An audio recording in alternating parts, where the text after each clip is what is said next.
OYO की बात की थी, क्या कैथल में भी इस तरह की किसी कोई जांच को शामिल किया जाएगा? कोई टीम हमारे पास आप लोग शिकायत करेंगे, कहीं से कोई बात आएगी तो हम लोग डेफिनेटली छापा मारेंगे। अभी एक शिकायत के दौरान पता चला था कि इसी प्रकार के जो कैफे चलाए जा रहे हैं वहाँ पर एक नाबालिग को ले जाया गया, उसके बाद वो लड़की प्रेग्नेंट हो गई, इसके बावजूद भी इस प्रकार के कैफे पे उस लड़की के साथ जिसने दुर्व्यवहार किया था उसको पकड़ा गया, उसके साथ जो धाराएं लगनी थी, सजा होनी थी, वो कैफे दोषी नहीं है इसमें? नहीं, बिल्कुल है।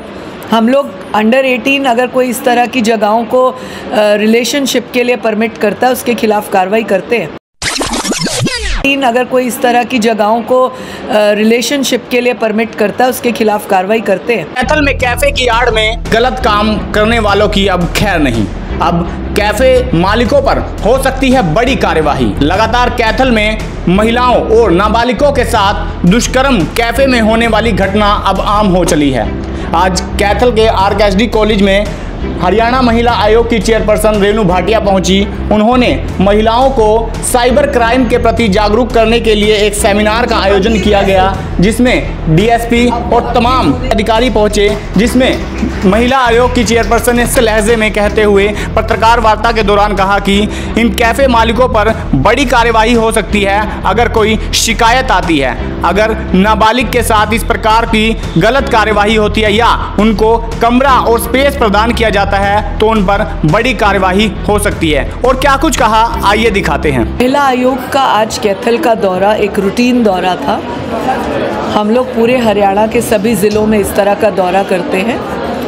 ये हमारा 19वां ज़िला है इस साल का, और जिस भी हम ज़िले में जाते हैं वहाँ पर हम वहाँ के कोई ना कोई कॉलेज, यूनिवर्सिटी, वहाँ के ASI के साथ एक ह्यूमन ट्रैफिकिंग का प्रोग्राम जिसमें आंगनवाड़ी वर्कर्स, आशा वर्कर्स और किसी न किसी बस्ती के लोग होते हैं। एक हम वहाँ पर हेयरिंग सेशन रखते हैं कि जितने भी उस ज़िले के 4, 5, 6 महीने के केसेस पेंडिंग होते हैं उनकी हम सुनवाई करते हैं। तो उसी संदर्भ में इस कॉलेज में, SKSD कॉलेज में ये प्रोग्राम था, और RKSD कॉलेज में ये प्रोग्राम था। ऐसे कॉलेजेस में जाकर हम वहाँ के यूथ को लीगल अवेयरनेस और साइबर क्राइम के प्रति जागरूक करते हैं। हरियाणा स्टेट कमीशन में मैंने 19 जनवरी 2022 को ज्वाइन किया था। 2023 जनवरी तक 2246 केसेस हमारे पास आए।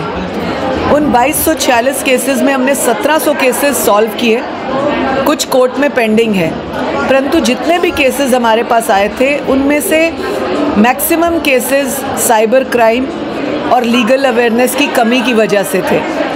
ज्यूरी केसेस थे जिनमें लीगल कमी थी, इस वजह से वो केस बहुत ख़तरनाक मोड़ पर आया।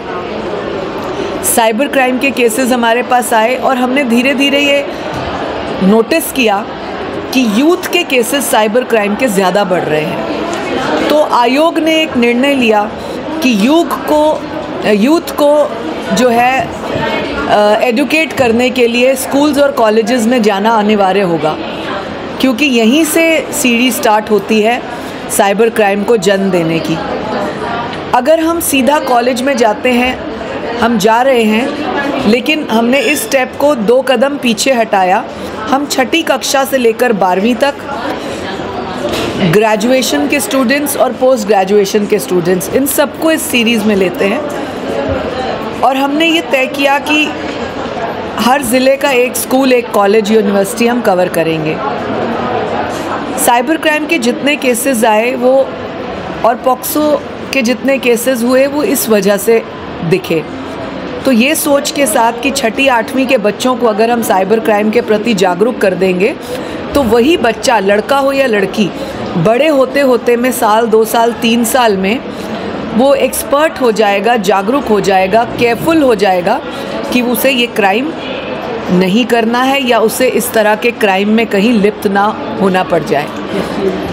ऐसे ही हमारे पास यूथ के बहुत सारे केसेस आए, कॉलेज बॉयज़ एंड गर्ल्स के इस संबंध में केसेस आए। तो हमने ये तय किया कि जब हम कॉलेज में जाएंगे उनको साइबर क्राइम के प्रति जागरूक करेंगे।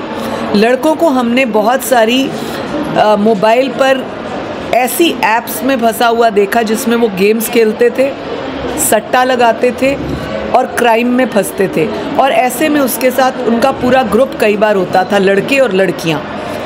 ऐसे ही लड़कियों को हमने साइबर क्राइम में फंसा हुआ पाया, जिसमें वो किसी ना किसी के साथ प्रॉन वीडियो में, व्हाट्सएप कॉलिंग में, या उनकी फ़िल्म बन गई या उनके साथ कोई अभद्र अश्लीलता हुई, उसकी फिल्म्स के माध्यम से वो ब्लैकमेल होती थी।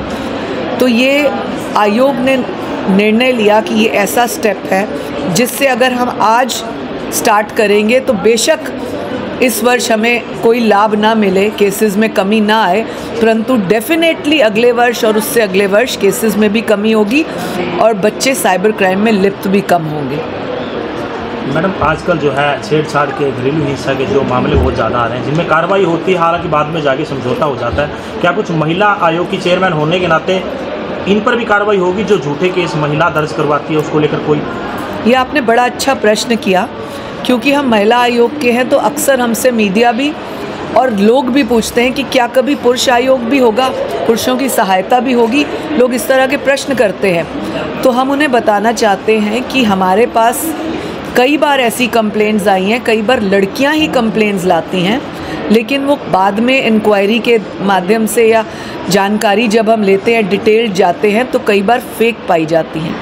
बहुत बार हमने देखा लड़के लड़की की मित्रता कॉलेज स्कूल में हो गई, यदि वो बाद में टूट जाती है या गलत पाई जाती है तो वो इस तरह का किसी ना किसी के बहकावे में आकर केस कर देते हैं। ऐसे ही कई बार परिवार में शादी होती है, साल 2 साल 3 साल बाद यदि संबंध बिगड़ जाते हैं तो किसी ना किसी के बहकावे में आकर वो इस तरह से बात कर देते हैं कि आप अपने पति पर इल्ज़ाम लगाओ, देवर पर लगाओ, ससुर पर लगाओ, और वो फेक होती हैं स्टोरीज़। बहुत बार ऐसा पाया गया। तो ऐसे में एक कानून है 182, जिसमें यदि लड़का कोई गलती करता है तो उस पर ये वाला कानून लागू होता है, लेकिन अगर कोई लड़की भी गलत पाई जाती है तो उसके ऊपर भी यही कानून है। इसलिए हम जहाँ भी जाते हैं, कॉलेजेस में, वर्किंग प्लेसेस में, तो हम सबको सतर्क करते हैं कि गलत इल्ज़ाम कभी मत लगाओ, क्योंकि बहुत सारी इस तरह की गलत स्टोरीज़ की वजह से, गलत इल्ज़ामों की वजह से कई बार जेन्युइन लड़की जिसके साथ अभद्रता हुई है या गलत हुआ है वो भी इस घेरे में आ जाती है। तो इसलिए हम दोनों तरफ की कार्रवाई करते हैं। मैम, लिव इन रिलेशनशिप का कानून जो है कहीं ना कहीं पारिवारिक परिस्थितियों को ख़राब कर रहा है, क्या महिला आयोग भी इस और कोई कदम उठाएगा? देखिए, मैंने जैसे अभी बताया 2246 केस हमारे पास आए, उनमें से बहुत सारे ऐसे ही केसेस थे जिनमें एक्स्ट्रा मैरिटल अफेयर है या लिव इन है तो हमारे हाथ बंद जाते हैं। लड़का इस बात से पूर्ण रूप से कॉन्फिडेंट हो जाता है कि मेरा तो लिव इन है, और लड़कियां, उनके परिवार की, उसकी बीवी, माता या उसके बच्चे इसके पूरी तरह से शिकार हो जाते हैं। ऐसे में क्योंकि ये सुप्रीम कोर्ट के ऑर्डर्स थे, क्योंकि ये एक जजमेंट आई थी, तो हम लोग इंटरवेन नहीं कर सकते स्ट्रेट अवे, लेकिन हम जगह जगह यही बात करते हैं कि हमें कोई ना कोई कानून ऐसा निकालना होगा जिसमें हमें इस चीज़ के बारे में विचार करना पड़ेगा दोबारा से, क्योंकि केवल हरियाणा में नहीं, पूरे देश में जहाँ जहाँ ये कानून, जहाँ जहाँ ये प्रॉब्लम्स आई हैं, वहाँ वहाँ परिवार भी बिगड़े हैं और जो है क्राइम की संख्या भी बढ़ी है। तो 2 परिवार टूटे, इससे अच्छा है कि हमें कुछ ना कुछ चेंज करना चाहिए। इस पर हम विचार कर रहे हैं। मैडम आपने ओयो की बात की थी, क्या कैथल में भी इस तरह की किसी कोई जांच को शामिल किया जाएगा? कोई टीम हमारे पास आप लोग शिकायत करेंगे, कहीं से कोई बात आएगी तो हम लोग डेफिनेटली छापा मारेंगे। अभी एक शिकायत के दौरान पता चला था कि इसी प्रकार के जो कैफ़े चलाए जा रहे हैं वहाँ पर एक नाबालिग को ले जाया गया, उसके बाद वो लड़की प्रेग्नेंट हो गई, इसके बावजूद भी इस प्रकार के कैफ़े पे कोई उस लड़की के साथ जिसने दुर्व्यवहार किया था उसको पकड़ा गया, उसके साथ जो धाराएं लगनी थी, सज़ा होनी थी, वो दोषी नहीं है इसमें? नहीं, बिल्कुल है। हम लोग अंडर 18 अगर कोई इस तरह की जगहों को रिलेशनशिप के लिए परमिट करता है, उसके खिलाफ कार्रवाई करते हैं। मैडम एक क्वेश्चन उसमें रह गया था। एक्चुअली जो 182 की मैम कार्रवाई आपने बताई है, ज़्यादातर मामलों में समझौता, परंतु कैथल की अगर बात की जाए तो मैम हर रोज़ 2 से 3 मामले दर्ज होते हैं, परंतु उन पे 182 की कार्रवाई नहीं होती। क्या इसमें महिला आयोग को संज्ञान नहीं प्रूव हो जाए अगर कि लड़की ने गलत इल्ज़ाम लगाया है, झूठा साबित हुआ है, FIR कैंसिल हो जाती है मैडम? नहीं, अगर झूठा साबित होता है तो उसके ऊपर कार्रवाई होती है, ऐसा हुए है। तो कोई डाटा भी मैडम मांगा जाता है? इसमें कोई डाटा नहीं है, लेकिन अगर कोई केस, देखिए 10 केस आते हैं, मान लीजिए, मैं उदाहरण के तौर पे आपको बता रही हूँ, मान लीजिए कोई लड़कियाँ 10 केस हमारे पास आते हैं कि लड़कियों के साथ परेशानी है, उनमें अगर एक इस तरह का पाया जाता है उसके खिलाफ कार्रवाई होती है। हम उन 9 को गलत साबित नहीं कर सकते, सज़ा नहीं दे सकते या उनको बर्दाश्त करने के लिए मजबूर नहीं कर सकते।